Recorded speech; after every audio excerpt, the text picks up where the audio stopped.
Hi, this is Dennis Tufano, the original lead singer of the Buckinghams, and you're listening to In the Green Room with Aidan. Kind of a drag when your baby don't love you. Keep on listening. Thank you for joining me again on In the Green Room with Aidan. This is episode number 4, and today we're joined by Dennis Tufano, the original lead singer of the Buckinghams, one of the most successful American bands of the 1960s, known for their hits like Kind of a Drag, Don't You Care, and Hey Baby, They're Playing Our Song. So Dennis, it's great to have you here today. Thank you for joining me. Thank you, Aidan. Thank you for having me on. Absolutely. As a musician, I always like to start in the very beginning. So could you tell us a bit about what first got you into music and how that led you to the Buckinghams? Well, it's one of those weird stories where nothing that seemed to be planned worked. It just everything that wasn't planned worked. And but it was like I started music in high school. I started becoming accustomed to music in high school. The Beatles were a big influence, of course, because I was in high school. I graduated at 64. So, my whole high school days was Beatles. And it was such a phenomenon. And it really like spoke me. And I went, I didn't play an instrument yet. I played harmonica, but I didn't play guitar or anything. So I was basically playing harmonica and singing, but I joined an acapella group. We were called the Darcells. And just four of us guys that used to hang around, sing at parties and stuff like that. And actually, the a cappella group, we were together about maybe 10 months. And we used to go, to dances. And when the band got off the stage, we would go up and use their mics and do our a cappella act. But it actually taught me, when I look back at it, it taught me how to listen to music and how to find my part and where the harmonies were. And it was pretty amazing because we were doing it just to have fun. And we learned a lot because of it. So that was a trick I tried to play on myself my whole life, is having fun and learning something from it, instead of racking your brain kind of a deal. Right. So right after the a cappella group, there was a dance we used to go to at this place called the Holiday Ballroom in Chicago. And we used to go there from high school on. And we would go hang out with guys, and this drummer we knew came up to us and said he heard me and this other guy singing at a party, and we were doing Everly Brothers songs, and he said, "Look, I got a band that can hardly play, but they can't sing at all. Would you guys come and be our singers?" And he was right on both counts. Actually, he was right. There was not a very good band, but we were like, "Yeah, we want to be in a band. We'll go sing in front of a band." And we were pretty confident as singers, so we didn't care too much. That band evolved. The weak players just disappeared. They couldn't really go the length, and so that disappeared. And we then searched for some other players, and we became the Pulsations, which was a very active name. So we could play dances and stuff. And that's how we started getting popular locally as the Pulsations. Uh, and, uh, but during this whole period, my father was a musician. So and he never made it professionally, but he played saxophone, violin, and sang. And so every time he'd come home from work, he'd just wash up and go into his music room and play the saxophone for an hour, and I would just go nuts just listening to that. And my own father playing the saxophone, I was amazed and astonished. And then he'd sing at weddings and parties, and I started to realize that I probably have some DNA that I should probably look at. And what happened is we went out there and started singing, and the drummer, who was John Polis, who was the original drummer and the founder of the Buckinghams, really. We started working, got a couple of new guys. We played with this other band sometimes across the hall that they called what were they called? The Centuries. And the guitar player was Carole G. Morisi. And the rhythm guitar player was Nick Fortuna. Now, Carole wanted to leave the band because they weren't going anywhere. And we needed a guitar player who could bend strings. So we got him, and then he was going to bring Nick along, but Nick didn't want to do that. He was like, didn't know if he wanted to be in our band. And so we got the original player in the Centuries, this guy, Kurt Bachman, who's very, and we went on as we had a pretty solid band now. We had a really good rhythm section. We had, really good stuff going. And we started to get kind of popular, and then, but then 1965, and we actually ended up playing at the Holiday Ballroom after being customers there. Oh We wow. ended up being on stage playing. And one of those gigs is where uh, the DJ that spun records there, he came up to us and he noticed that the audience would stop dancing when we played and just stand in front of the stage and watch us. And we didn't understand what that was either. It was a dance hall, we didn't know why they were watching us. But he said, I think you guys should make a record. Oh wow. He said, something's going on here that these people are forgetting about dancing and just watching you play. Hmm. So you're taking them someplace. And so he was right. And we went in and we stumbled through a couple of early recordings that were horrible. And then we still, but that's how you find out, and you find out what's good and what's bad. And so we learned through that this is not easy to do. And so we picked ourselves up and said, let's really focus on this, let's not treat it like a hobby. And that's what we did. We started working a lot. And then in 65, we got a Battle of the Bands that we won for this local TV show, WGN TV, called All Time Hits. We were the rock and roll portion of the band. Yep. It was 1965. We had greaser hairdos. We had the big, and they put us in gold tuxedo tops and everything. And this was a very straight show Mhm. as far as music was, it was Broadway, it was the American Songbook. It was, and we were the rock guys. So any song that was popular that week, we had to perform live on the show. Right. And it was in the rehearsals of that show is where the producers said to us, says, look at before we go on air and everything, because of the British invasion, would you think about changing your name to something more British? Uh, so we could, just capitalize on the thing. And we said, well, we'll think about it. Yeah.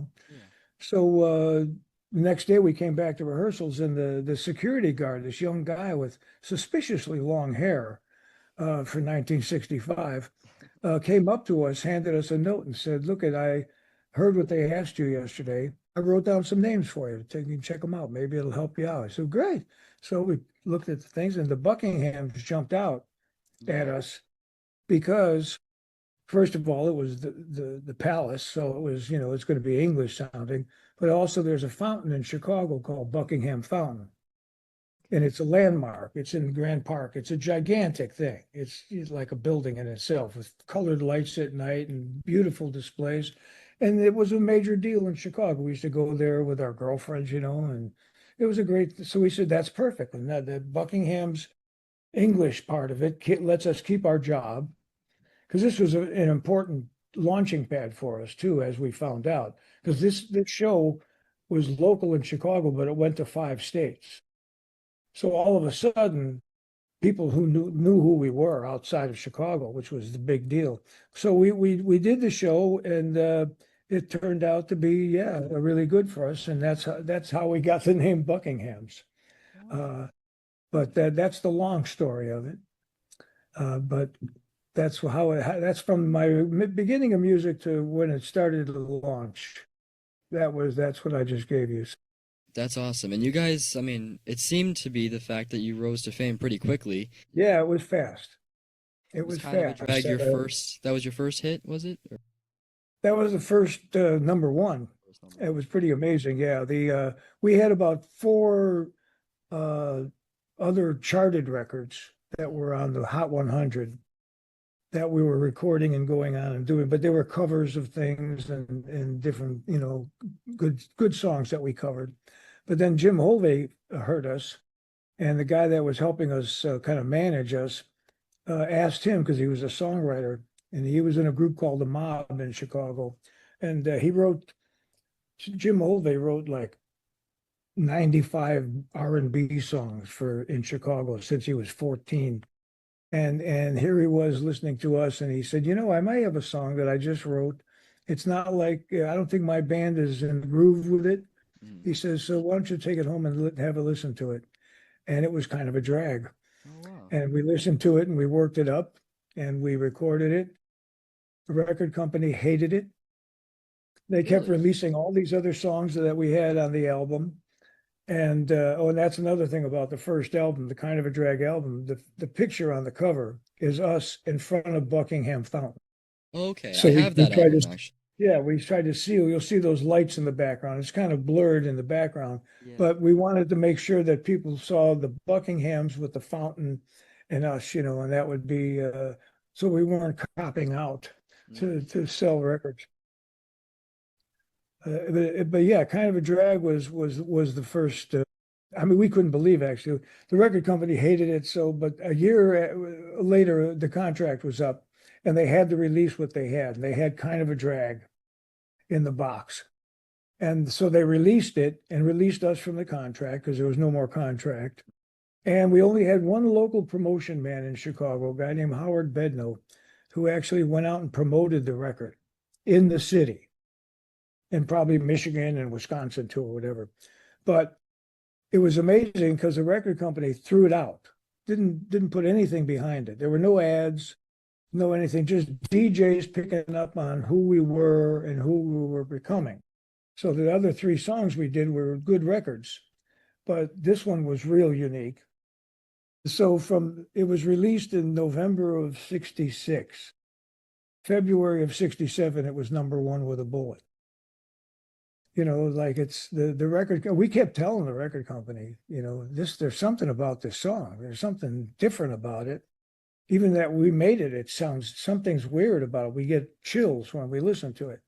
And sure enough, I mean, only 2 months later, and bam, the thing was a hit.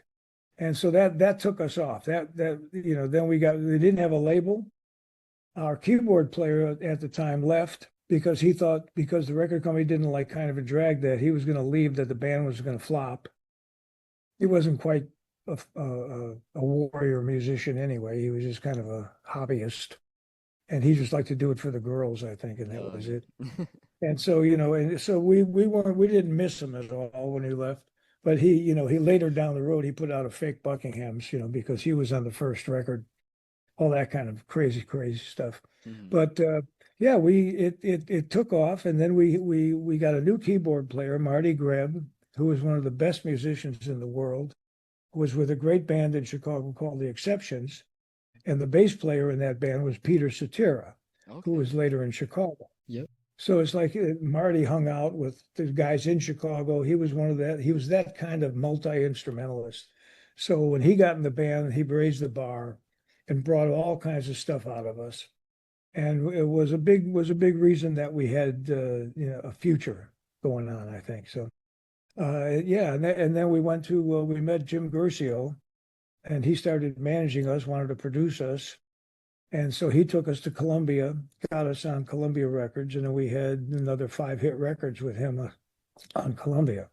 You Hmm. know, One of the things that's always stuck out to me about the Buckingham's music is the use of, horns and a really big sound. And that's something that you really didn't hear much until the later 60s. And is that, how did that style develop? Was there a stepping stone to that, or kind of just, yeah. The music in Chicago was mostly R&B and jazz Mhm. and blues, and so what we had to listen to, to get our education, was R&B, blues, and jazz. Okay. And so the horns play a big part in all of that, Wow. especially the R&B stuff, where it was always three horns in the background, and they always had some good horns in them. But Jim Hovey's band was the first horn band I ever heard in playing rock, jazz, and music like that. And so the horns were just in it. And of course, like I said earlier, my father played sax, so I was my ear was tuned to the sound of reeds and things like that. So yeah, we definitely when we got the record deal and stuff and said let's go in and record, we said we want to do that. And a lot of people actually thought that that Chicago had played on our records, but they Okay. weren't even in a band together yet. Right. They didn't start to happen till the mid 60s, I Mm. think 60s. So uh yeah, back in the early days, they were still playing in bands and being unbelievable musicians. We used to rush in from the road all the time. And me and John Polish used to run from the airport straight downtown to Rush Street to go see the group, The Big Thing. And that's who they became later as Chicago. Wow. And we used to rush downtown right after traveling and sit there and watch two sets because they were the most amazing band in the world. So there we had like, and even the Ides of March, Jim Peterick in Vehicle. That was a definite homage to Chicago. Yeah. The horns that start very much close to their arrangement. So uh, we kind of became known as, the Chicago horn sound. Yeah. And actually that's what one of the guys in they heard our album and said, "Oh, we're okay. We can see that you can play rock with horns." Yeah. And we just never thought about it as anything different than that because all the bands we saw played with horns. So it just was the regular thing to do. Horns add so much, and I personally, I mean, I have a lot of productions going on right now. I do a lot of shows with a band that I have put together, and ever since I was a little kid, I've been doing Elvis. I have an Elvis tribute All show, right. and recently, and it was recently that I heard it. I had gone a long time without hearing it. Your cover of Lottie Miss Claudie, and Hmm. I heard that horn arrangement, and I'm like, that's how I want to do it. So now we're gonna Yeah. kind of mix it, I think, and because Oh, I cool. love it. It was so cool. Yeah, it was well. Lottie Miss Claudie was a great song, Mhm. and we used to play it and listen to it all the time. And when we went into the studio, that was one of the singles they released, and it actually became like top 40. Yeah. And it was like we couldn't believe it. We're going well, and now I get to I got to work with the real Drifters. Okay. Yeah. And and I go up to him and I say, I have to tell you, I said, I hope you don't hate me for this. I said, but we covered your song. I said, a bunch of white guys, and we covered your song. And so he said, oh, I'm going to have to listen to it. Next time I saw him, he said, hey, I looked up that song. And he gave us the blessing. He said, no, you did a good job. You understood the song. That's Yeah, but Elvis does a good turn on that one too. He does. And I Yeah. actually, it's funny that you mentioned the Drifters. I've grown up with them too. And one of my band's first big shows was at a local festival that is held every year. And we were invited to play there, which was really big for us. Hmm. And so we were there one night, and I was looking at the schedule, and 2 nights after us was Charlie Thomas and the Drifters. And I was Yeah. like, wow, that's really cool. We Charlie. opened up for the Drifters. Yeah, that's cool. Yeah, I was stuck in the airport on delays with Charlie, and he was an amazing cat, man. I mean, the stories he could tell, and he had a great sense of humor, and he was plugged in. Everything was about the music, and he sang like a bird. Beautiful I voice. mean, to the very end, sang like a bird. It's just amazing to me that that period of entertainers, that came before I did. And then the ones that are there with me, they're still out there doing what they're doing, you know, if they're allowed to. Right. Yeah. Another question I had, which when I told people I was going to be speaking to you, they actually asked me to ask you this. So there's a lot of people listening right now that are also curious. You know, at the time of the British invasion, when you guys were also really big, what was it like kind of sharing charts and being out there at the time of, the Beatles and kind of having, was it a competition for you or what was that like? No, we never, I mean, we ran into a few things like that because of the name and because of things that other people misunderstood that we might have been British and stuff. Matter of fact, we were on the Smothers Brothers show Yep. and we did two songs. We did Don't You Care and Mercy, Mercy. And when we walked in, Tommy Smothers came out to greet us and said, boy, I'm so excited. We love your music and I'm so glad you guys got here. And we said, we love you guys. You're very funny and stuff. And they said, wait a second, where's your accents? And we said, what are you talking about? We have Chicago accents. What do you mean accents? And he said, well, no, we thought you were British. And he moved the curtain and there was a whole set of British Oh, flags, Union Jacks all over the place. And he said, "Oh my God, we're going to have to change the set." And we said, "No, you can't. We got a tape in 2 hours. How are you going to change the set?" We looked at the second set for Don't You Care, Mm. and it was just regular. So we Wow. said, "Okay, don't worry. We got the other set, but they don't interview you on that show." So Right. nobody heard us talk live. We just had to sing to the record. And well, after that show, because they saw the Union Jacks behind us, everywhere we went for 6, 7 months was, "I thought you were British. I thought you were British." You know, Oh and man. somebody on the road, somebody came up to me and said, it could have been Peter Noon. Uh, he said, "You guys are pretty clever calling yourselves the Buckinghams." He said, "Because most of the American bands couldn't get their records played Mm. because they weren't British." And we said, "Well, that wasn't our plan, really." But then that made us think, like, well, wait a second. Sure, that people, if anybody who didn't know us would probably, oh, they're British, they're Buckinghams, Yeah. So, and they wanted to be part of the British Revolution. So there they were, they bought our records. But that we never validated that. We always said, no, we're not British. We Right. even announced it at our concerts and stuff because we didn't want to get involved in, being fraud, fraud players. It's like, that's right. Well, yeah, we were back, didn't want to do that. Right. So, yeah, but it was, yeah, well, what was the question?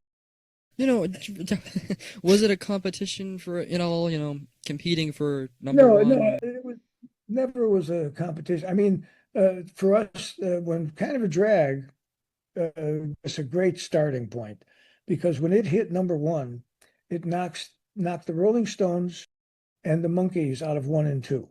Wow. It moved them down to two and three, and we were number one on top of them. That was like getting the best. Like if you were a runner and you got the head start Hmm. from the block, boom, you're off. We went, oh my God. So when we saw that we had a number one record in Cashbox with a bullet, we were totally overwhelmed. I mean, nothing we ever thought of would lead us to that. And all of a sudden, there it is. The people spoke and the record was good. And it proves it now. I mean, all these years later, 60? Yeah, it's about that. Uh, the stories that people have connected to the songs are amazing. So that's one of the great parts about being able to still go out and tour now, because at the end of the show now we have time to go sit out front and, sign pictures or whatever they got and talk about stuff. And they got the most amazing stories. We've saved marriages. We were there when people conceived their first baby. I mean, they tell you these stories in detail, it's like, and Yeah. you go, whoa, that's pretty cool. That's because we all have that. We all have a song escape to our lives. Yeah. And music at that time, I've always really connected with it, and it's funny because I haven't connected as much with music from my own time. For Yeah. example, the past 2 years, 2 or 3 years, my girlfriend and I have gone to see the Happy Together tour, and we've kind of made it, a tradition of the summer. Yeah. And every year, it's just such a special thing because that music, to me, is Oh, the yeah. best music that, there Yeah. is. And that's how I, Well, came to know the yeah. Cowsills and, Yeah. it's Yeah. Uh, yeah. The 60s music is pretty amazing. The fans are so possessive of it. yeah. And and there's young people that come to our shows, and I ask them, what are you doing here? Were you dragged here because you couldn't get a babysitter? You know, and and they always say, no, no, no, our parents or our grandparents listen to this. And I said, and you like the music? They said, oh yeah, we sing along to it, and I said, why do you like it? They said, oh, because it's fun. And that was an interesting thing to say about it, that it was fun, because when you start to listen to the 60s music, yeah, most of it was fun. Yeah. I mean, it was like, the Turtles, they were fun. I mean, Yes. everybody, the music, the songs themselves were about love and love lost and happy and fun and running around. And it was great. It wasn't like cryptic. Right. Yeah, and it was understandable. You can hear the lyrics, and the music was clean. I mean, part of the that analog recording time, the music was just it kind of leaped off the record, whereas digitally things don't leap at all. They kind of creep off of it. It's a whole different frequency that happens to you. And I believe music is kind of like a medicine. Yeah. That it's definitely healing. It makes people happy. That's what I say. I have the best job in the world. When I leave work, everybody's smiling. Yeah. And it's great. And especially me if I'm being paid, that's really nice. Exactly.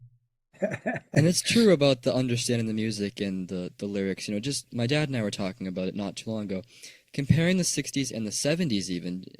Take Pink Floyd, the one line, "The lunatic is on the grass." It's getting kind of dark. Take the next line from the 60s, "Eleanor, gee, I think you're swell."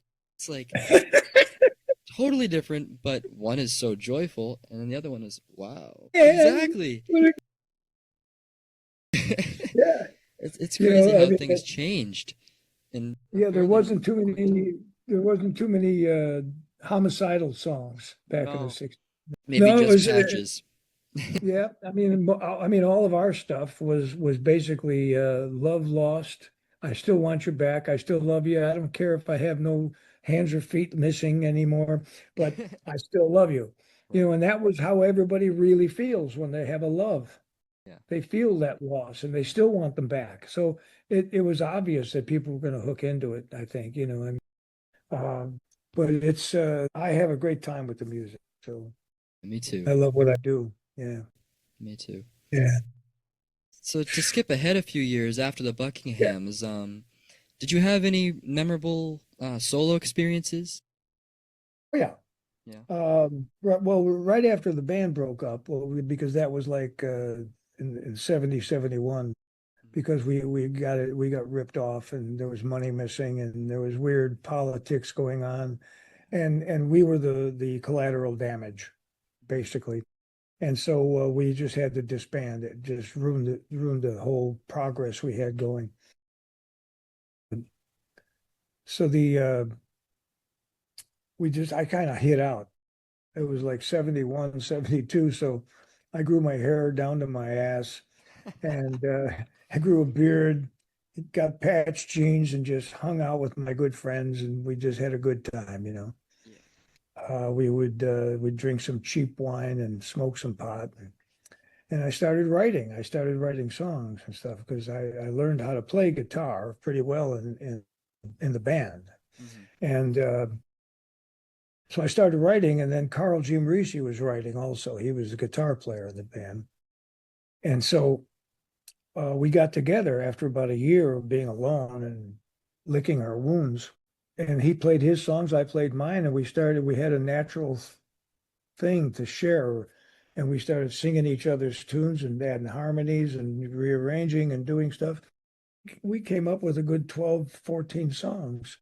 And we started going to folk clubs to play because we were just two acoustic guitars and two vocals. Yeah. So we figured what better place to go than that. And we would go to all these open mic nights and we'd play and we'd do stuff and we would be told, gee, we'd like to hire you, but your songs are beautiful, but you don't sing like folk singers. You sing like rock guys. Yeah, they knew. We had a little bit too much energy, but Mm. that's what the 70s turned into was acoustic rock. And so here we were on the cusp of it, just not even knowing that was going to happen. And so we finally we got turned down by every label, Mhm.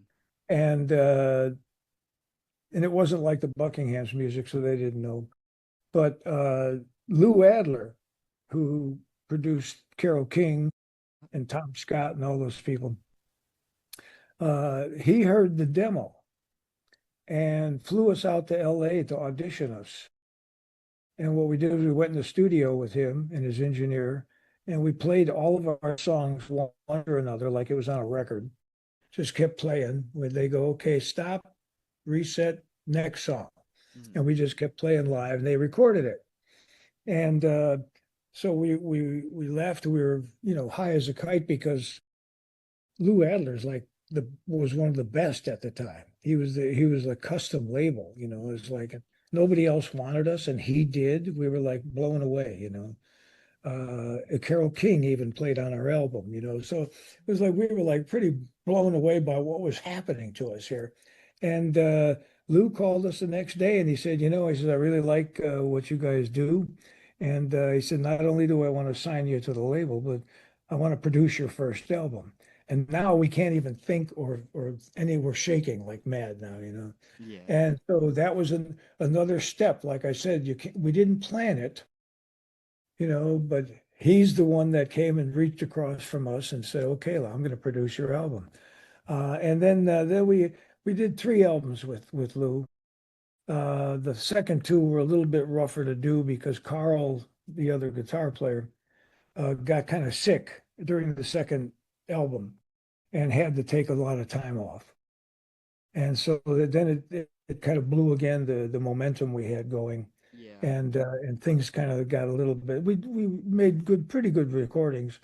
But the last album was produced by Tom Scott and his co-producer Hank Sicalo, who was the engineer on Tapestry and all these like I say this because I'm bragging because because I was amazed that these are the people we got to work with, you Mm. know, and not only were they great, you know, people to professionally, but they were personally friends, you know, by Yeah. the time we were done with the thing. And it was like so great to meet people in the business after the ride we had, which was a little bit rocky.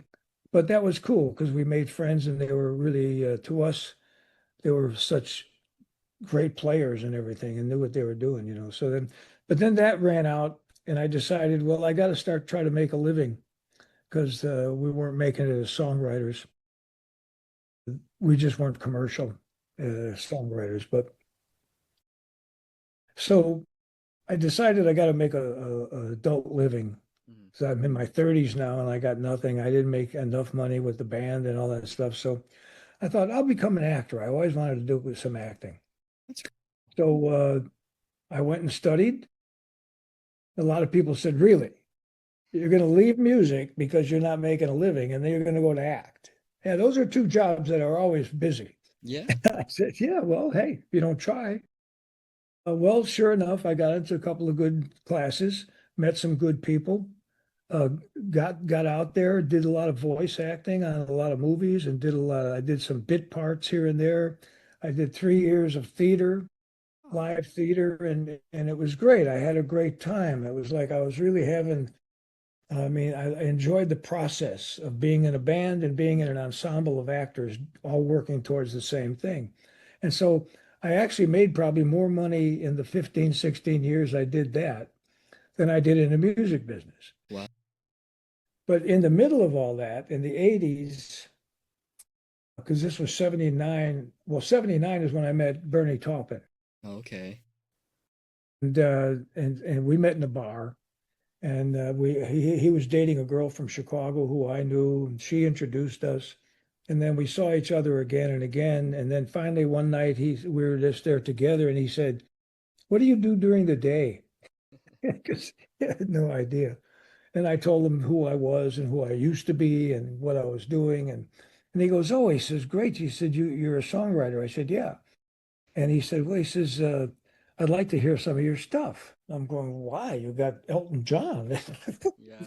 You don't need me. But that's when him and Elton kind of took a break for a while because they were like hitting the wall a little Yeah. bit. And so he said, "Yeah, he said, I'm going to do an album on my own." He says a solo album, and I don't want to get like an obvious superstar writer, you know, like Stevie Wonder or somebody like that, you know, because then everybody's going to go, "Oh, well, look at he's, you know," because he's not known as a performer, Right. you know. And so he said, let me hear your stuff." So I did, and I sent him a cassette tape. He listened to it for a couple of days, came back, called me, and said, uh, "Come on down. I got to talk to you." So I went down and went to his house and talked to him, and he said, uh, handed me a folder, and it had like, it was about a half inch thick with lyrics. and he said, I like your music. See what you can do with this one song, and then we'll go from there. I said, okay. And it was a very long song. And that's when I realized that Bernie Taupin wasn't a lyricist. He was a poet. And Elton takes the puzzle and puts it together and makes it melodic. And I actually got, even though I loved Elton John's music before, I had so much respect for him, hearing what he did, knowing what I was handed, and I'm going, oh my God. But it worked out fine because I came back with that one song about a week later because it was a long song and I felt that we're going to have to eliminate some lyrics. And I was really, how do you tell Bernie Taupin that you don't want to use those words? Yeah. And so, but I went and I played the song for him, and he sat down right in front of me on the floor and did this. And I'm like, and I got scared. And so I played the song, and at the end of it, he looked up and he went, "That's it. That's it." And I said, "Really?" And he goes, "Yeah, that's exactly what I would hear in my head if you were." And so he gave me the folder, and we started telling me all the different things about what the song, because the album had like every different genre in the world on it, from romantic ballads to hard rockers to punk. It was amazing what he wanted to do on the album, and I loved it because it was so many different things to challenge me on. Right. And so we did that album called "He Who Rides the Tiger." Did not sell because Bernie was the vocalist on it, I think, and people never thought of him as a vocalist. But he did a pretty good job on it. I mean, he worked hard on it, being a part-time singer. And so that was a good move for me. I was kind of fulfilled as an artist again, thinking, oh my God, look at where all this meandering has gotten me again. Uh, like no plan. I didn't plan to go to a bar and meet Bernie Taupin and write an album with him. And so we did that. It didn't sell a lot, which I'm upset about, but a lot of people critically have noticed it and talked about it. Uh, but then in '82, I got a call from Tom Scott, the jazz sax player. And he said, look, I'm musical director on this tour coming up for Olivia Newton-John. And he said, I've got a guy singer who is part of the backgrounds. He's a great singer, but she wants to do two duets. Mm-hmm. And it's got to be like, he can't do it. He can't sing to her face. And he said, and I know you've been acting. He said, so I'm thinking maybe this might be something you'd be interested in. He said, because I know you could sing. He said, so, and he said, what do you think? I said, hell, yeah, I could do it. I'm not working right now. This is great. And so I went and auditioned, but I didn't know she was going to be there. Oh. And I get in there and I knew the drummer because he was on Bernie's album with me. I knew Tom, so I felt kind of comfortable in the room. But then all of a sudden the door opens and it's Olivia Newton-John, and it's like she's gorgeous. Yeah. And she's plain, no makeup, nothing. She's just gorgeous, smiling.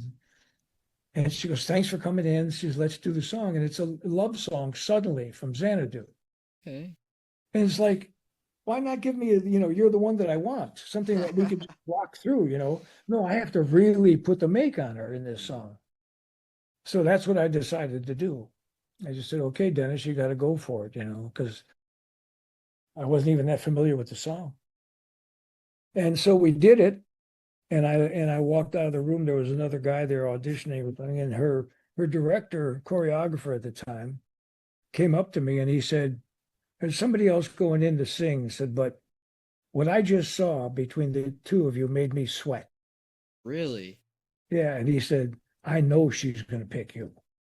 He said, I saw it in her face when she was singing with you. He said, this looks like the chemistry we need. Sure enough, I got the job and went on a 3-month tour with Olivia, and I got to kiss her for 3 months on stage at the end of Suddenly. Wow. Excellent, excellent. I'm so glad I got into music. Yeah, that's an amazing I story. mean, and again, I didn't plan it on this stuff. I just get these phone calls every once in a while. And maybe because I behaved myself, the angels send the word through, because it's always been kind of like that, and like uh with the Olivia thing was great, and that it's still alive on YouTube, and Okay. people come up to me all the time. Have you seen it too? I'm gonna look it up after. Right when we're done, Oh I'm yeah, looking that up. Yeah. yeah, because I did. You're suddenly, and you're the one that I want, and they're full blown live, you know, videos. It's wonderful. It's like I had a ball with her. We had a great time. She's a good friend. Uh, but then well, after that, it was, we did another Bernie Taupin project came up in the early 90s. He wanted to do a kind of a rustic album, call it Farm Dogs. And he wanted it to just be acoustic, no drums or bass right away. And he got two of these great guitar players, just got Jim Cregan from Rod Stewart's band, excellent guitar player, songwriter, and Robin LeMessurier, who also played with what's his name, Johnny Halliday, the French Elvis kind of guy. Okay. And but these guys were the most amazing guitar players that I've ever worked with. We sat around in Bernie's little room, the four of us with an engineer, and he wouldn't let us hear the lyric until we sat down. And then he would read it to all of us, and we would all start to play and try to figure something out. And that's how the whole thing went. So that was a pretty interesting project too. And then I was still working a little bit as an actor at the time, doing voice acting and stuff. And but then when I started getting the bug to sing again, having done these albums and stuff, and I hadn't been doing a lot of solo singing and stuff. And so I put together a Bobby Darin show uh, called "As Long as I'm Singing," which was one of his songs. And it was an hour and a half show, full orchestra. When I first did it here in LA, I had 25-piece orchestra. It had singers, horns, strings, percussion, rhythm section, keyboards. It was like, I think it was 12 horns. It Wow. was the biggest sound in the world. That's And it was incredible. so lovely to do that show. And then I had to start cutting it back every 18 next time, 14 next time. I Yeah. couldn't afford it anymore. So I did the show for about 4 years, and I took it around. I went around to Chicago and other cities and Florida and New York and all kinds of places. And I got a call one day, and I had done a lot of research for this show, because Darin's book was amazingly versatile and stuff. Yes. And I was pretty blown away. I had too many songs to start with anyway. But I put them together chronologically, and they kind of worked better that way. And it came out good. And I got a call from this guy, Bill McCubbins, Billy Mack, who was Bobby Darin's bass player for the last 9 years of his career. And I knew who he was because I read these books and everything about who he was with. And I thought, oh shit, he's going to tell me to cease and desist, Oh, right. because I had already learned that the Bobby Darin people are very, very, very protective, and they don't want him to be made into like a lounge lizard or anything like, because he wasn't a lounge lizard.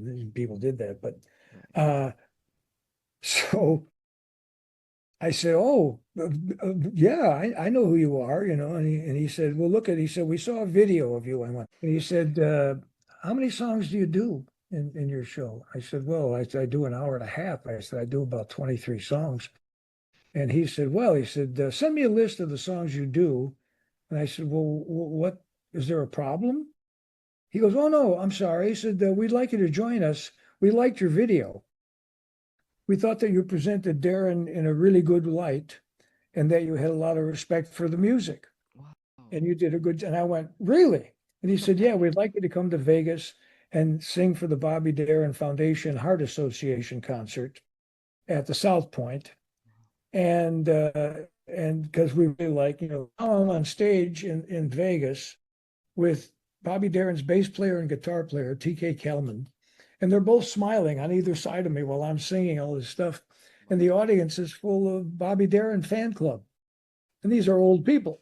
They've been around a while and they're Yeah. real picky. And, they told me that just before I went on. And I went, oh, thanks, guys. Thanks a lot. Nice. Yeah. They're like typical musicians poking me about it, going, yeah, well, you'll fail in front of the fan. No, I went out there and we killed. It was great. They gave me their blessing from the foundation. And Jimmy Scalia out of New York runs the website for Bobby Darin. And he gave me his blessing and said, you can do anything we have that you could use if you're doing the show is fine. And he came to see the show a couple of times.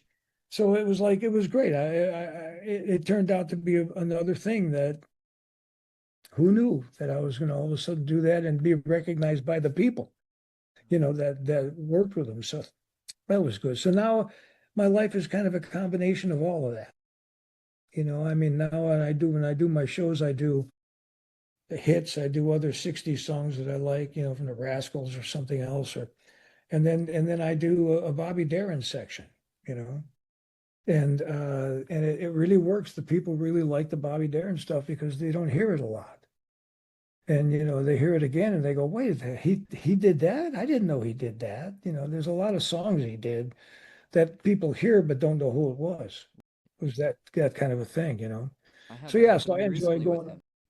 Yeah, so I really like to go out there and do that. And you must have a ball doing the Elvis thing. I mean, that's full on concentration Yes. because you have to become partially physically him. Because I know 5 or 6 really good Elvis guys, and I'm always blown away by the focus and the concentration. And I said, I'm so glad I picked like a crooner Yes. because he didn't have a lot of wardrobe. He didn't have a lot of stuff, and I wouldn't have to focus. And I used to always walk around singing. My first record was "Wear My Ring," Oh yeah. and so I used to always, yeah, that's the first 45 I ever bought, and I used to walk around going, so I used to always do my own impersonation of him, but never professionally because it's much too. That's a skill. That's a real skill. It is, and Yeah. it's something that I've been doing it for a long time, but it's no matter how long you've been doing it, there's still several places to improve and to keep working on it. Oh Because yeah. Elvis is one of those guys you want to do it right. Oh yeah. That's it. That's what I said. That's why the Darin stuff was like that. Yeah. I didn't impersonate because you can't really impersonate him. There's nothing to impersonate. Right. And I just did the songs the best I can to his arrangements and exactly the same, no messing around with them and stuff, just doing them. And that's what people respond to. It's just like our hits. I've seen the other guys who started the band again. Um, they changed the hits. They don't play them exactly like the record. They add this or they add that or the elongated this or an ending or a longer beginning and stuff. And I'm going, no, the people, when you start to play that song, are going to sing it just like the record. Exactly. And they're going to want to hear it. That's what's in their heads. And you can't be changing around on them and making them wait to get there to sing with it because that's what they're there for. And so to me, it's like you do the song. I mean, some songs take to like rearranging. Some songs work that way. Some songs don't. It's like I do Rascals, How Can I Be Sure? And I do it just like the record, but as me. It changes the whole song. You do it yourself. It's not the same singer. Now, and Eddie Brigati, I worked with him a long time ago, and I heard him sing it, and that's what made me go, I got to do that song. That's such a great song. And so then I did the song. I was at BB King's in New York with Sonny Geraci and Ron Dante, Okay. and I was doing the song, and just before I'm going on, Eddie Brigati's wife Susan comes backstage and says, "Hey, we made it." It was a snowstorm and stuff. So she said, "We made it." And I said, "Oh, you did?" I said, "Jesus," I said, "I'm doing. How can I be sure? Should I not do it?" 'Cause I don't know what's going to happen. You sing somebody's song back to them. Right. And I went and did it, and he came back later and after the show, and he gave me a big bear hug, picked me up, and he goes, "You MF, you see, you sang it in the original key." That's awesome. So we became fast friends because of that too. He had somebody had posted one of my videos of me singing it, and he wrote a comment on it saying he sings it, he's better than me.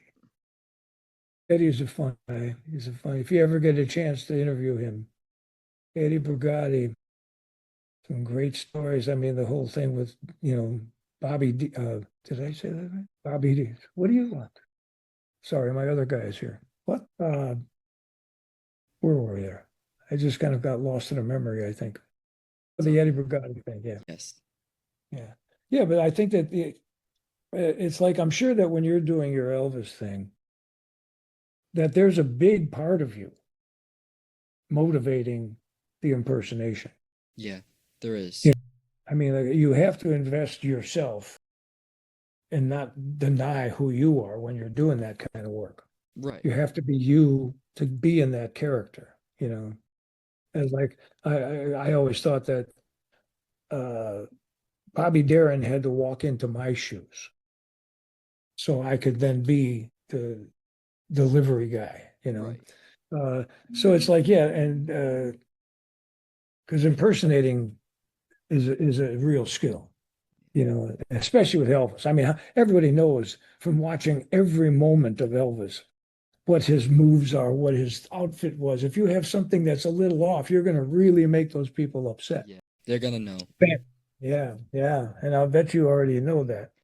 But yeah, So, no, yeah, for sure.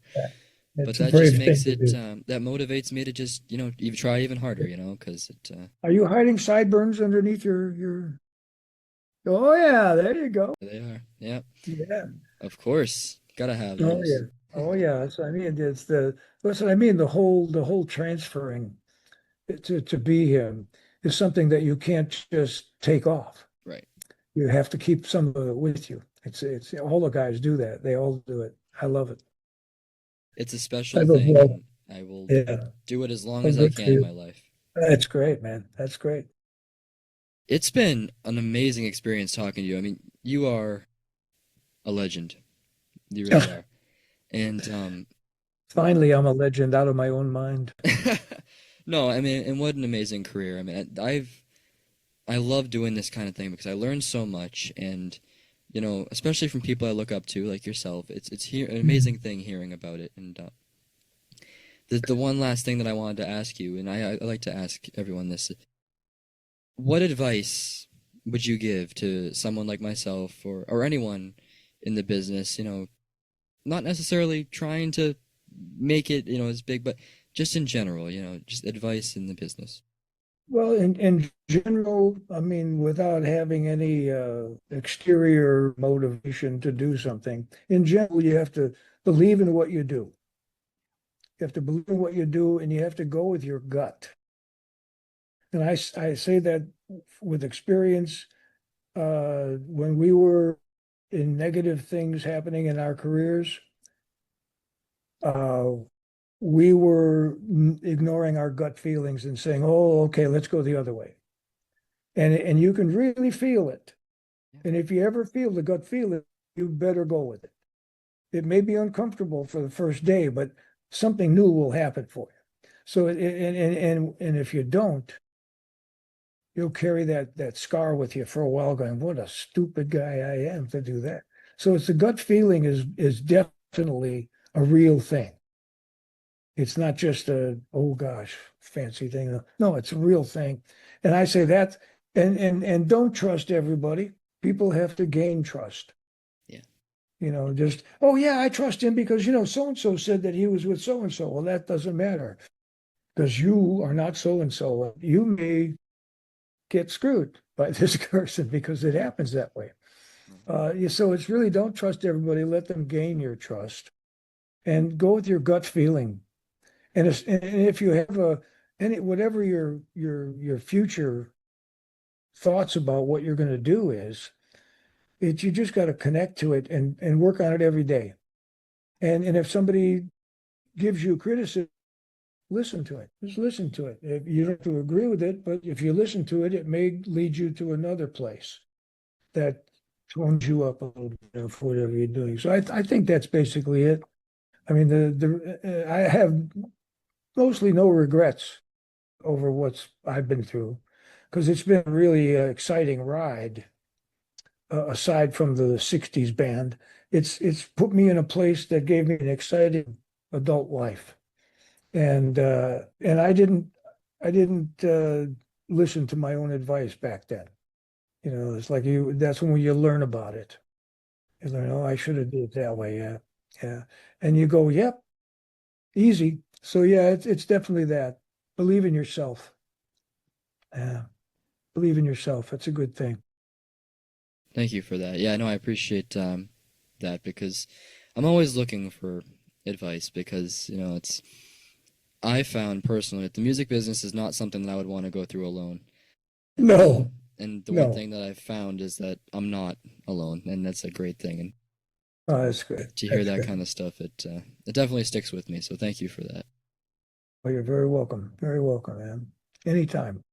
It has been such an honor to talk to you. Like I Oh, said, I'm a thank you, Aidan. lifelong Thank fan, you. so this is really, really cool. To Let me ask you how old you are. How old are you? I'm 20. I turned 20 this year. 20. 20. Want to switch ages for a while, do you? Well, Do a little mind melt here. We could just cut and paste or something. we could work something out. No. Cool, man. No, where are you at? Are you on the East Coast? I am in Massachusetts. Massachusetts. Yeah. Nice. So if you're ever out here, let me Yeah, know. where in Mass are you? I'm on the South Shore, so I'm in the Plymouth area. We got Plymouth Rock. That's about it.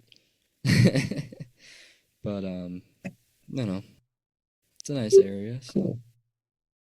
but Well, and also the other piece of advice I would give anybody that is getting into the music business is to go right out and buy, don't rent, buy Spinal Tap. okay, Buy Spinal Tap. okay, It's the best rock and roll movie because it's a oh well it's a parody on a documentary really. It's the funniest and most real stuff about being on the road. It's an English band, so it's got that they're even wackier. But yeah, Spinal Tap. It's just really some of the funniest guys in the world playing the parts. Christopher Guest and all these people. Uh, it is of all rock and roll movies, it is the most when they do something and they did the stuff with I think a lot of it was improvised. I don't think a lot of it was all written, but it was like there's one scene where they're all crazy and nuts anyway. So and they come back for a meeting, and they turn around and you look at the guys. They all have a cold sore. They all have a cold sore, and it keeps going in different things where they get lost backstage, and they keep thinking they're at the stage door, and they go, "Hello, Cleveland." we'll It's the go by best. that. Do That'll do. it, and it's I say buy it so you can go to it at other times Right. and check out pieces of it because it's a good laughable music thing. It's good. I Good. will certainly do that. Okay, thank you so much, man.